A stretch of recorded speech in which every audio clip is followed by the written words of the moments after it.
People would jump in, the first person in would be completely healed. He says, I have no one to do that. What's going on here? Jesus is coming up to a man who has been a victim of his circumstance for 38 years and says, do you want to be whole? And the man's response is, when he has no one else to blame, he literally blames no one. Yeah. He says, I have no one to pick me up. He is literally blaming some unseen, random, various existent person in the world for not being his savior. It's almost whenever you blame no one, you blame everyone. Like, everyone around me, it's their fault. Yeah.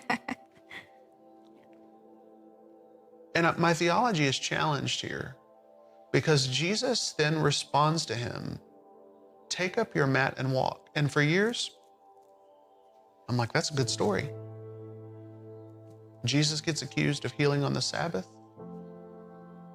And we know that it was by God's power the man was healed, but Jesus never touched the man. He commanded him, which required him to do no work, which means even though the Pharisees accused him of healing on the Sabbath, he didn't actually do any work. Mm-hmm.